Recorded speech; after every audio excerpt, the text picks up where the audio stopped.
제가 꽃에 대한 시를 써보자고 한 이유가 있습니다. 왜냐면 이 세상 모든 사람들이 참 꽃을 다 좋아해요.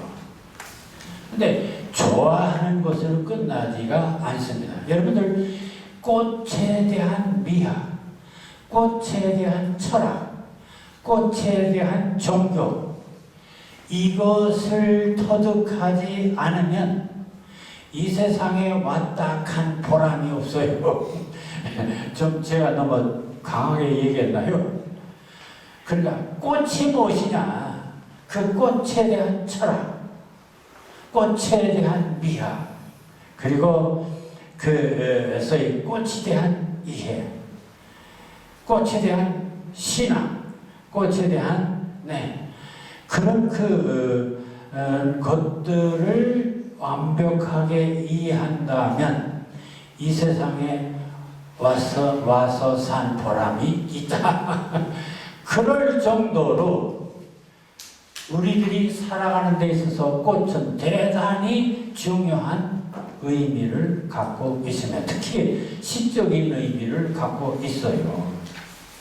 그래서 참 제가 이 자료를 준비하면서 놀라운 것을 발견했어요.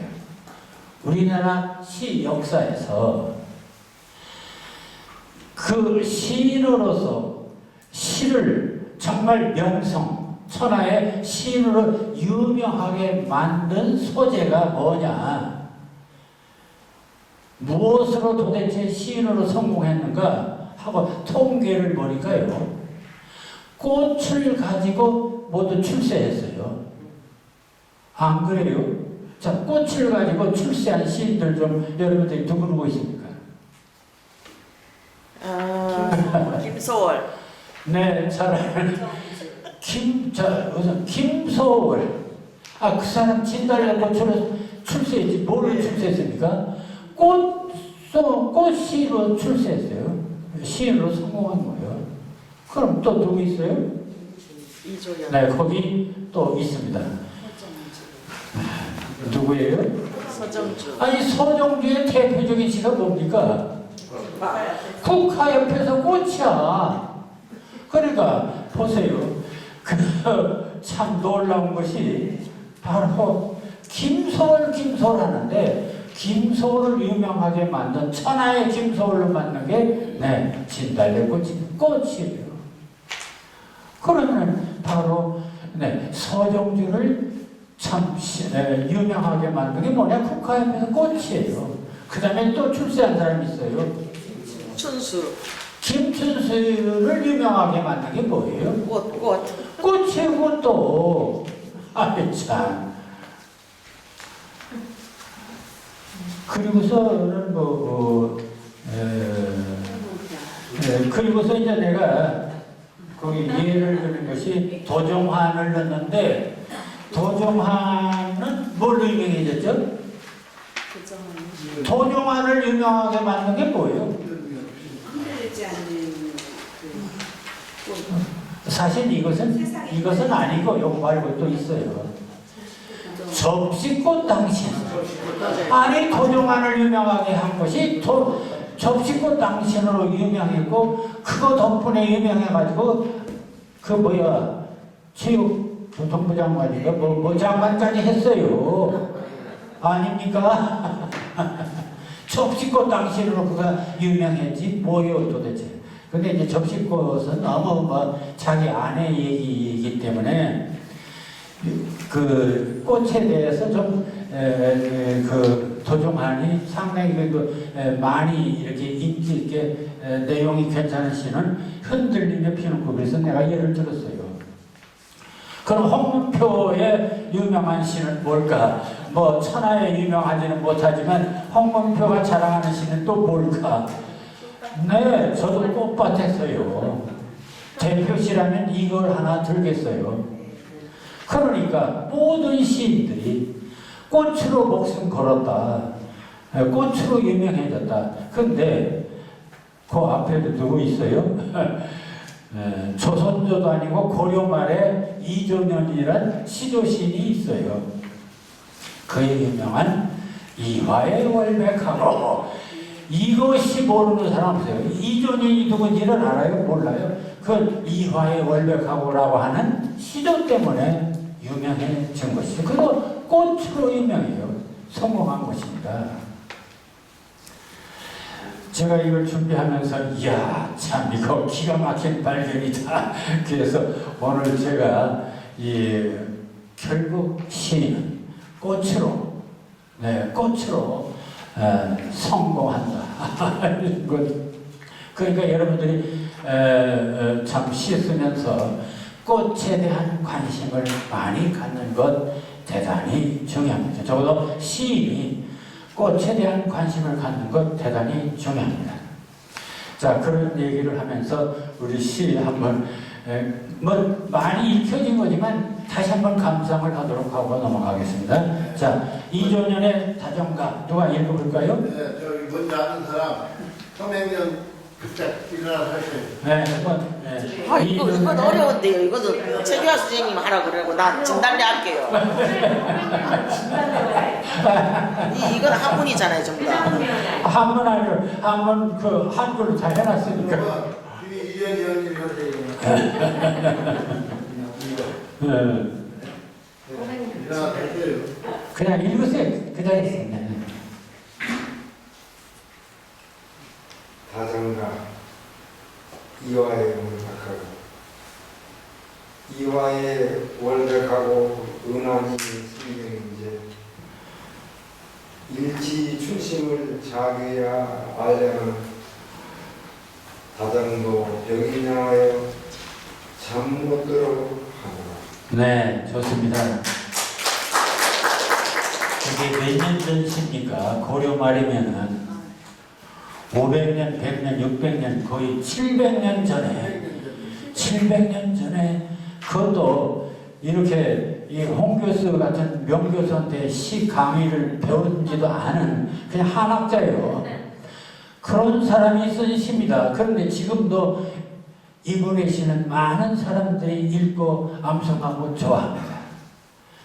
얼마나 성공적인 시입니까? 참 아주 대단히 훌륭하게 쓴 시입니다. 시조예요. 자, 내용을 보세요. 이화는 백꽃입니다. 그러니까 백꽃에 월백하고 하얀 백꽃에 달빛이 또 하얗게 머금고 있어요. 그러니까 하얀 백꽃을 하얀 달빛이 머금고 있는 것이 이화의 월백하고의 분위기입니다. 거기다가 은하니 삼경인제 은하수도 그 까만 하늘에 하얀 강물이 아닙니까? 그럼 보세요.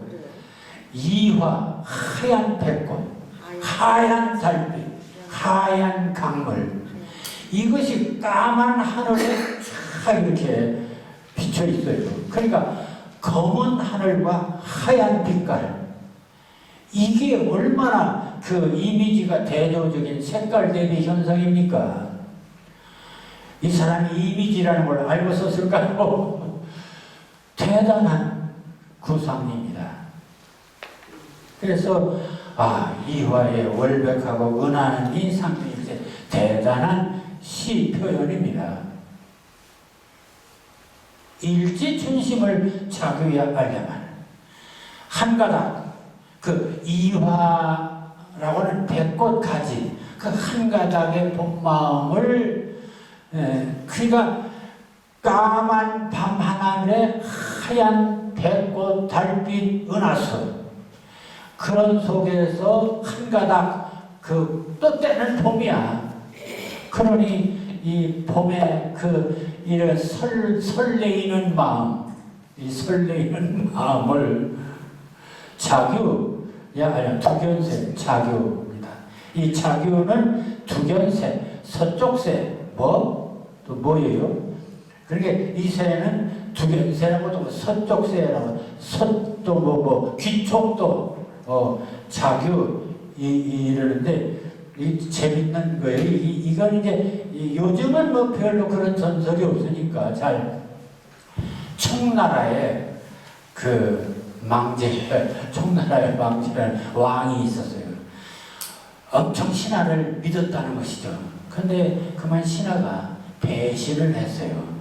그래서 왕의 자리를 쫓겨나게 됩니다. 그래서 울면서 울다 죽었어요. 죽은 다음에 한이 맺혀서 그게 새해가 됐어요. 그게 자교라는 것입니다. 그러니까 그래서 옛날 그 선비들은 이 자규에 대한 이미지를 잘 알아요. 전설을 알기 때문에 자규. 그러니까 우리가 진달고 김소월의 시에서도 자규 서쪽새가 앞으로 나올 거예요. 어쨌든 우리나라 시에는 이 서쪽새에 대한 그런 그 정서를 많이 갖고 있습니다. 자, 그렇습니다. 그러니까 정말 이 설레이는 이 마음, 참 춘심, 이 봄에 설레이는 마음을 그 슬픈 그 자기 서쪽새는 알겠지만은 서쪽새가 알까마는 다정도 병인양하여 잠 못 들어라.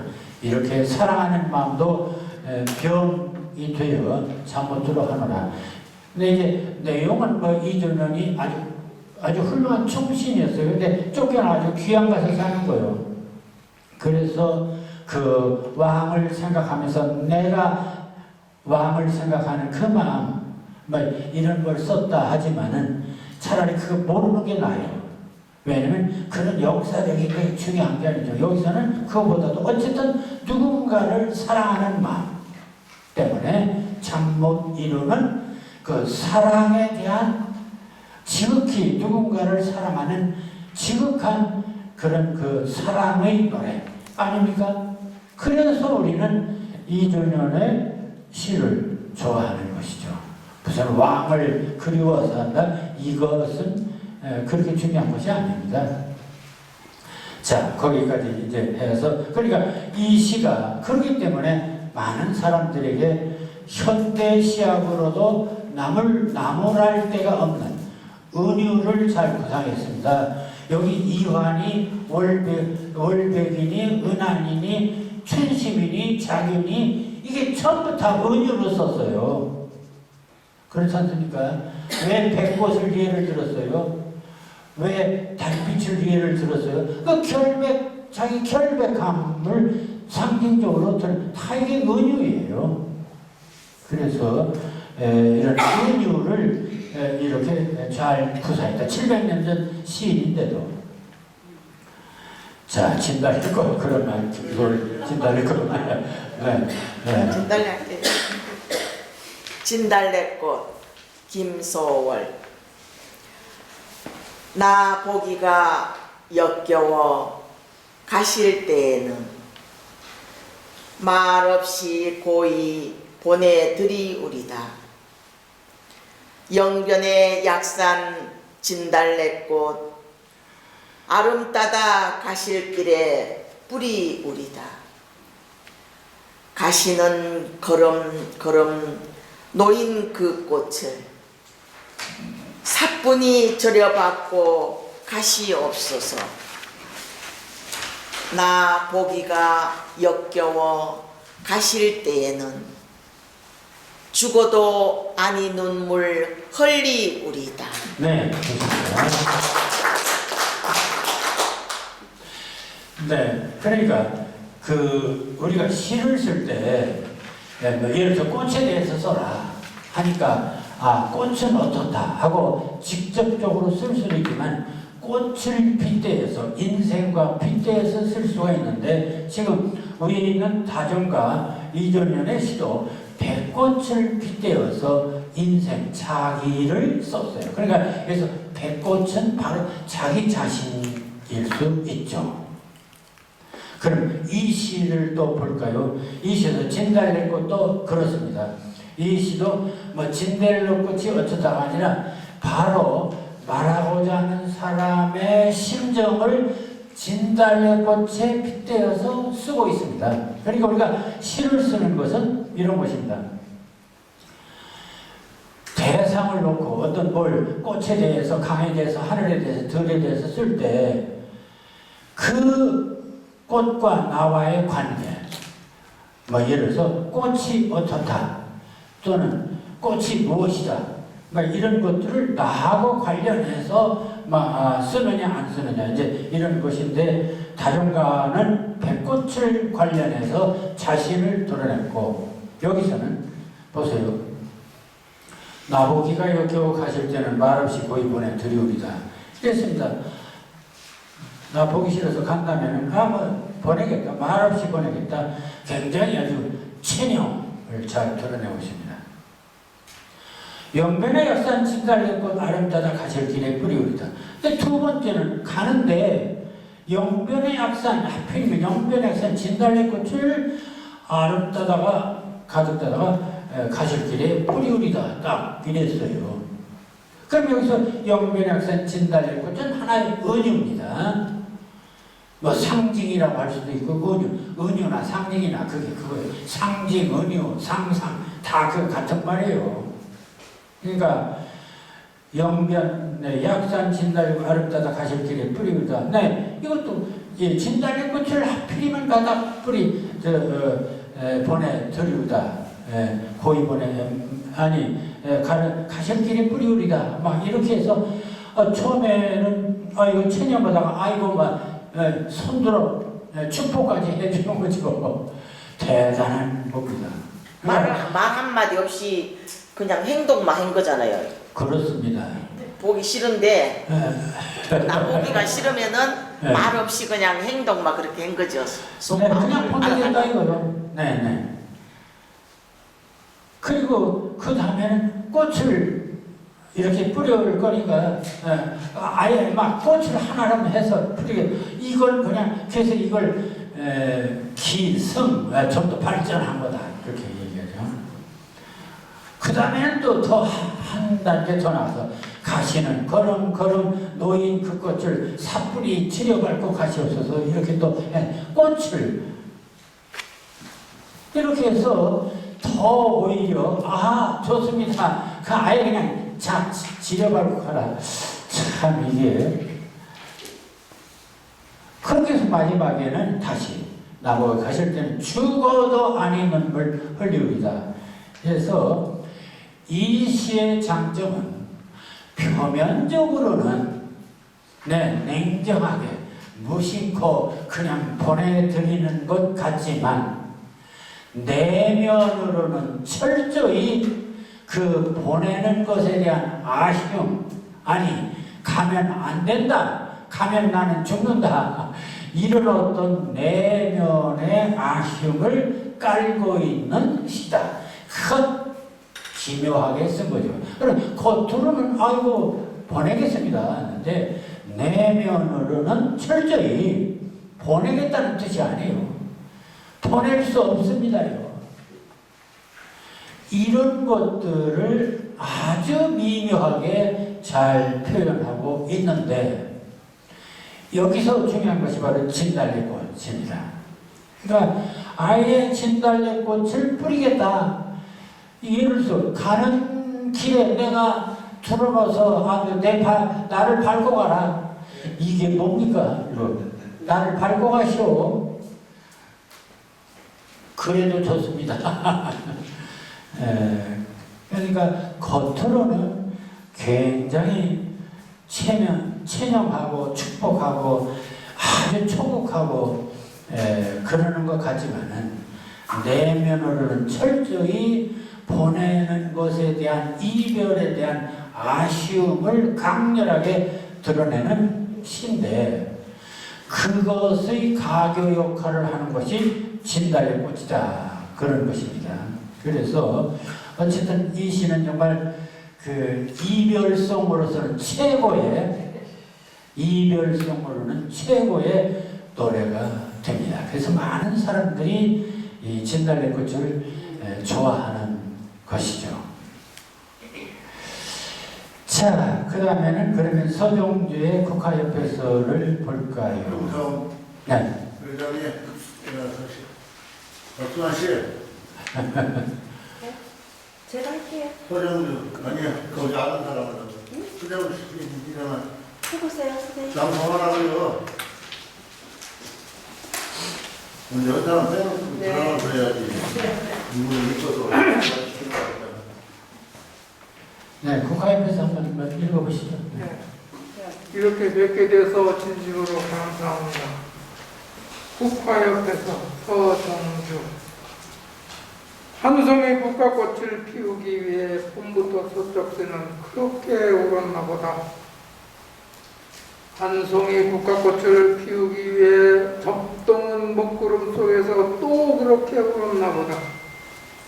그립고 아쉬움에 가슴 조이던 먼 젊음의 뒤안길에서 이제는 돌아와 거울 앞에서 내 누님같이 생긴 꽃이여, 노란 내 꽃잎이 피려고 간밤의 무소리가 저리도 내게는 잠도 오지 않았나 보다.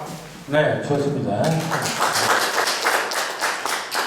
네, 참 서정주의 출세자 국가협회에서 이 사람 제목을 국가협회에서, 그러니까 국가를 보고 느낌을 적었다는 얘기가 되죠. 그러니까 국가를 보고 무슨 생각이 들었는가? 자기 누님 생각을 했어. 네, 이제 봅시다. 한 송이 국화꽃을 피우기 위해 봄부터 서쪽새는 그렇게 울었나 보다. 물론 그것으로 뭔 소리인지는 알 수 있어요. 그 다음에 한 송이 국화꽃을 피우기 위해 천둥은 먹구름 속에서 또 그렇게 울었나 보다 하는 걸 보니까, 아, 국화꽃이 피는 과정, 개화의 과정, 꽃이 되는 과정, 이걸 말하고 있어요. 국화꽃이 어떻게 이렇게 만들어지느냐, 이렇게 한 송이 국화꽃이 어떻게 만들어지냐 하는 그 탄생의 비밀.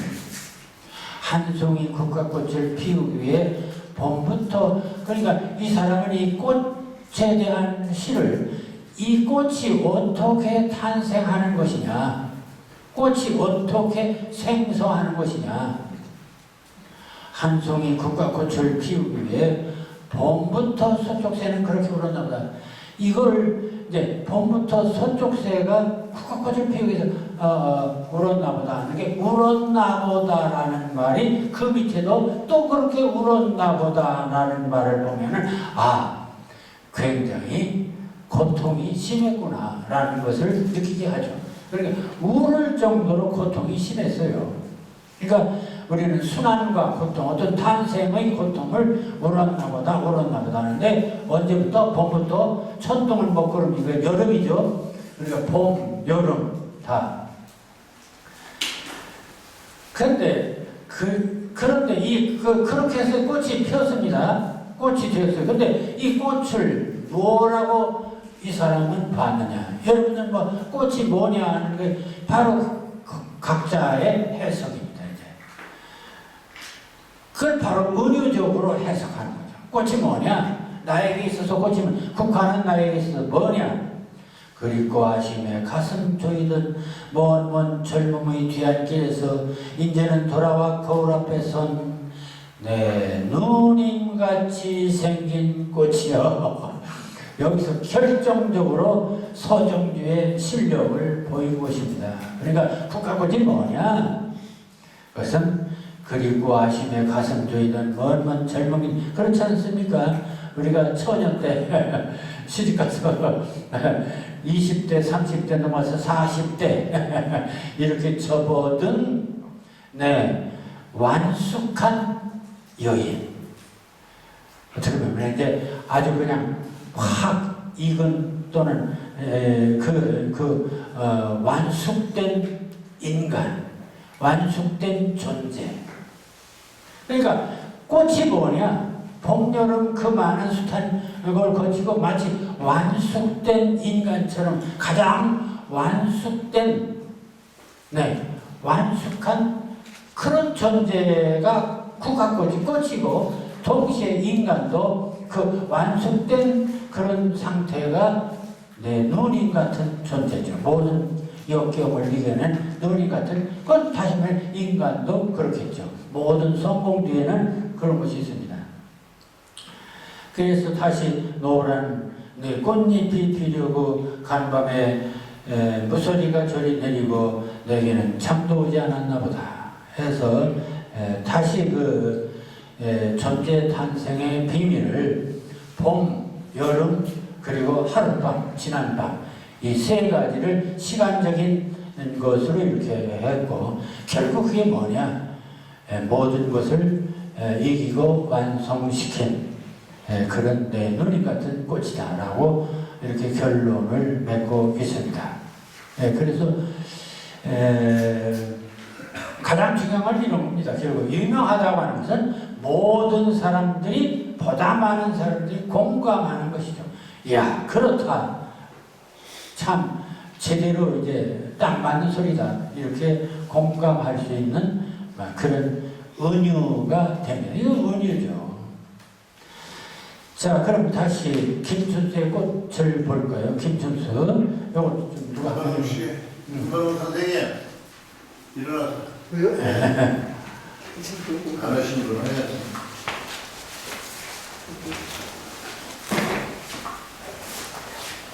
네, 감사합니다. 꽃 김춘수. 내가 그의 이름을 불러주기 전에는 그는 다만 하나의 몸짓에 지나지 않았다. 내가 그의 이름을 불러주었을 때 그는 나에게로 와서 꽃이 되었다. 내가 그의 이름을 불러준 것처럼 나의 이 빛깔과 향기에 알맞는 누가 나의 이름을 불러다오. 그에게로 가서 나도 그의 꽃이 되고 싶다. 우리들은 모두 무엇이 되고 싶다.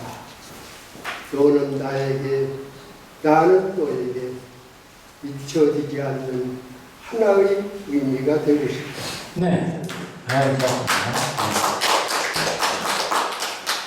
아까도 얘기했습니다만은 믿음, 메타포, 코노테이션, 다시 말해 의미 이렇게 세 가지 요소가 시에서 중요하다 그랬습니다. 근데 이제 이 김춘수의 시에도 바로 그런 것을 잘 구사하고 있다 이렇게 봅니다. 자, 꽃이라는 제목을 쓰고서는 내가 그의 이름을 불러주기 전에는 그럼 그의 이름이 뭡니까? 꽃이에요. 내가 꽃이라는 그의 이름을 불러주기 전에는 그는 다만 하나의 몸짓에 지나지 않았다. 모든 존재는 네, 다 그 미완성 또는 무의미한 있는지 없는지 모르고 관심을 가질 때 존재가 탄생하는 관심을 가질 때 그러니까 내가 그의 이름을 불러주기 전에는 그는 다만 하나의 몸짓 불완전한 거예요. 미완성의 것일 수도 있고 불완전한 것이죠. 내가 그 이름을 불러줄 때 그는 나에게 와서 꽃이 된다. 그러니까 모든 존재에는 인식을 했을 때만 내 것이 되지 내가 생각하지 않는데 내 것이 있을 수 없다. 그러니까 이제 그런 얘기도 되죠. 그러니까 대상을 인식했을 때만 유의미한 의미가 있는 것이지 내가 생각하지 않는데 그렇지 않습니까? 내가 내 머릿속에 생각이 없는데 없는 거예요. 그건 내 마음속에 있을 때 관심을 가질 때 그는 존재하는 것이죠. 그러니까 관심을 갖는다는 것이 얼마나 중요한 것이냐. 내가 그 이름을 불러준 것처럼 나의 이 빛깔과 향기에 알맞는 누가 나의 이름을 불러다오 해서 이 꽃의 빛깔과 향기 뭐 이런 것은 존재성입니다. 이름을 불러다오. 그러니까 좀 존재를 인식해 주기를 바라는 모든 존재는 자기의 참 존재를 인식해 주기 바라는 그런 욕망을 갖고 있습니다. 그래서 그에게로 가서 나도 그의 꽃이 되고 싶다. 그러니까 꽃은 그에게 있어서 하나의 인식의 대상, 어떤 완전한 존재일 수도 있죠. 그래서 우리들은 모두 무엇이 되고 싶다. 너는 나에게 나는 너에게 잊혀지지 않는 하나의 의미가 되고 싶다. 이렇게 이 세상의 모든 존재들은 서로 인정해 주기를 바래요. 그러면 우리는 또 인정해 주도록 노력을 해야죠. 관계성. 이것을 얘기해서 결국 나와 너가 만나서 우리의 세상을 만드는 것. 이게 바로 꽃의 세상이다. 이렇게 본다고 생각할 수 있습니다. 자, 그러면 여기서 지금까지 여기 얘기들 속에서 예를 들어서 이조년의 이화는 어떤 순수한 결백의 자아, 나를 드러내는 이미지고, 진달래꽃에서는 정말 희생적인, 지려갈 것도 가도 좋은 그런 희생적인 헌신적인 사랑의 나가 진달래꽃으로 표현된 것이고요. 서정주의 국가에서는 모든 것을 이기고 극복한 완성된 존재를 꽃으로 해석한 것이죠. 그럼 김춘수의 꽃은 어떤 존재성, 이것을 가장 확실하게 인정해주는 어떤 존재감, 존재성, 이것을 얘기하고 있습니다. 그럼 도종환의 흔들림에 피는 꽃은 뭘까요? 안만중 선생님. 한번 들려주세요. 흔들리며 피는 꽃, 도종환. 흔들리지 않고 피는 꽃이 어디 있으랴. 이 세상 그 어떤 아름다운 꽃들도 다 흔들리며 피었나니 흔들리면서 줄기를 곧게 세웠나니 흔들리지 않고 가는 사랑이 어디 있으랴. 젖지 않고 피는 꽃이 어디 있으랴.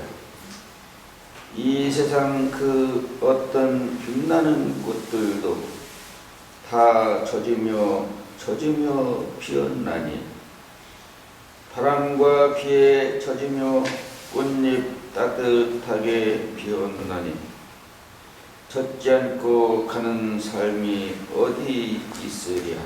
네.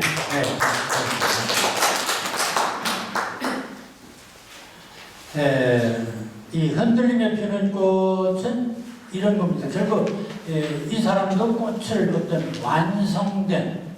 어떤 완성된 존재로서의 꽃을 말하고 있어요. 그런데 완성된 존재로서 또는 성공적인 존재로서의 꽃이 되기 위해서는 흔들리지 않고 피는 꽃이 어디 있으랴.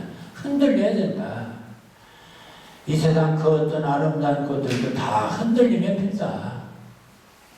흔들리면서 줄기를 곧게 세웠나니 흔들리지 않고 가는 사랑이 어디 있으랴. 이렇게 해서 결국은 사랑 얘기를 하고 또 있습니다. 그러니까 정말 성공적인 사랑은 흔들림이 있어야 된다. 그런 얘기도 있죠. 근데 여기 아까 얘기한 것처럼 흔들리지 않고 피는 꽃이 어디 있어요? 주어는 꽃이에요. 그럼 그 앞에 흔들리지 않고 피는, 이게 다 수식형 은혜입니다. 수식형 은혜. 그 다음에 이 세상 그 어떤 아름다운 꽃들도 흔들리며 피었는, 이 흔들리며 피는 이것은 부사형인데 역시 수식형입니다. 흔들리면서 줄기를 곧게 세우는, 흔들리면서 줄기라는 말도 은혜입니다. 일종의. 그러니까 여기서 꽃이니 줄기니 하는 게 다 은혜죠. 흔들리지 않고 가는 사랑이 또 어디냐? 흔들리지 않고 가는 사랑할 때 그 사랑 앞에 있는 말 다 이게 수식형 은혜입니다. 그 다음에는 이제 흔들림이 오고, 그 다음에 젖지 않고, 그러니까 흔들리면은 이제 뭐 행동이랄까, 뭐, 이런저런 체험, 경험, 뭐 이런 것들 움직임이고, 젖지 않고, 이건 좀 수동적이죠. 젖지 않고, 그러니까 이제 순환, 고난, 뭐 이런. 젖지 않고, 피는 꽃이 어디 있으랴, 뭐 시련. 이 세상 그 어떤 빛나는 것들도 다 젖으며 피었나니.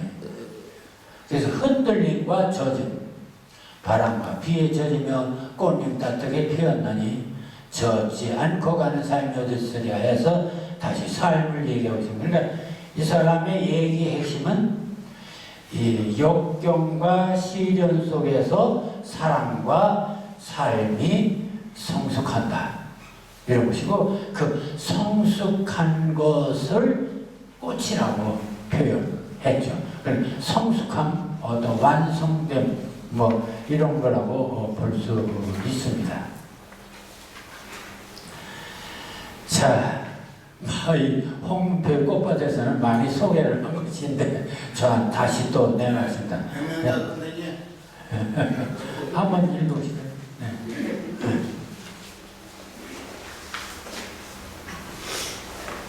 꽃밭에서 홍문표, 죄송합니다. 홍문표, 개나리, 진달래, 부드러진 꽃밭이다. 명진사 때 청사 초입니다. 4월의 사는더 포동한 동성이마다 너울순 신부처럼 바닥이는 가슴이다. 두려움의 껍질들이 허물을 벗고 차마 부끄러워 마지막 정절에 혼절하는 잔인한 한손이다. 누구도 거역할 수 없는 운명의 시간을 헐고 한 순간의 화물을 위하여 온몸을 투신하는 아린 눈물이다. 네. 뭐 어려운 말 하나도 없습니다. 지금까지 다른 사람들은 전부 다 꽃과 인생을 비교하면서 인생을 드러내려고 노력했습니다. 그리고 또 하나는 꽃을 어떤 완성품 또는 뭐 이런 것들로 또 표현을 했죠. 근데 저는 이 꽃을 이렇게 드러내면서 너무 인생에 이렇게 하기보다는 그 꽃을 인생이고 모든 생명체고 존재의 최고 절정이라고 봤습니다. 그러니까 그러면 우리가 꽃을 노래할 때 뭐 고난을 겪었다 뭐 했다 그 과거 얘기도 중요하지만 저는 과거 얘기가 아니고 그 꽃 그 절정의 순간 그 순간의 미학 이걸 어떻게 해석할까에 있었습니다. 그래서 지금까지 많은 사람들이 꽃을 그 과거 어떤 삶과 비교해서 얘기를 하고 있습니다. 그러니까 뭐 고난과 시련을 겪어서 한 송이 꽃이 되다. 국화협회에서 대표적이죠. 그게 아니고 꽃이야말로 모든 존재의 완성된 최고의 절정입니다. 나는 그 절정의 상태를 드러내고 싶었다 라는 것입니다. 이제 그래서 일단 초점이 다르다. 좀 다르다 하는 것입니다. 그래서 개나리, 진달래, 흐드러진 꽃밭이다. 이제 흐드러진에서부터 시작합니다. 그러니까 최고의 절정이 뭐냐? 사실 여기 하다 보니까 하나 빠졌어. 개나리, 진달래, 흐드러진 꽃밭이다. 제가 가난의 혼인잔치다. 요게 빠졌습니다. 전에도 한 번 얘기했지만 가나안의 혼인잔치가 이거 기적입니다. 예수가 최초로 일으킨 기적이 바로 가나안의 혼인잔치입니다. 기적. 그러니까 적어도 이 만개 꽃이 활짝 피었다고 하는 이 절정의 순간은 하나의 기적이다. 이렇게 본 것이죠. 그 다음에 최고의 행복은 결혼식 아닙니까? 가장 행복한 순간은 결혼식입니다. 맹진사댁 청사초록이다. 어떤 기쁨, 행복, 만족의 어떤 절정의 어떤 분위기. 4월의 산도 포동한 등성에다 노을 쓴 신부처럼 파다니는 가슴이다. 그래서 역시 그 신부의 흥분된 절정의 상태 역시 두려움의 껍질들이 허물을 벗고 차마 부끄러워 마지막 절정의 혼전은 잔인한 환성이다.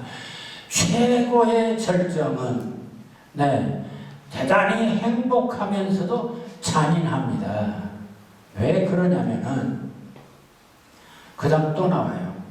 누구도 고요할 수 없는 운명의 시간을 들고 한순간의 황홀을 외여 온몸을 아주 목숨을 내던지는 아리디 아린 눈물. 그럼 목숨을 내던지면 그 다음 어떻게 되나요? 죽어요. 자, 여기서 미학을 발견하게 됩니다. 최고의 절정은 그 다음 죽음이 있습니다.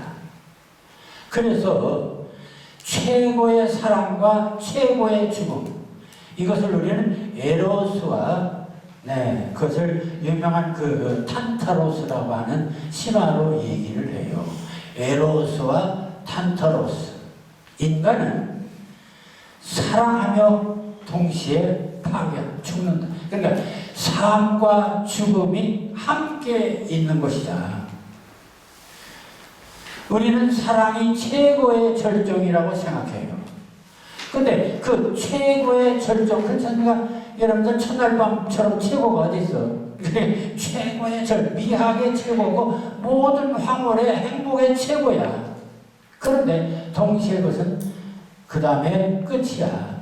죽음을 동반하는 최고야. 거기에 바로 잔인한 환성이 있고 눈물이 있는 것이다.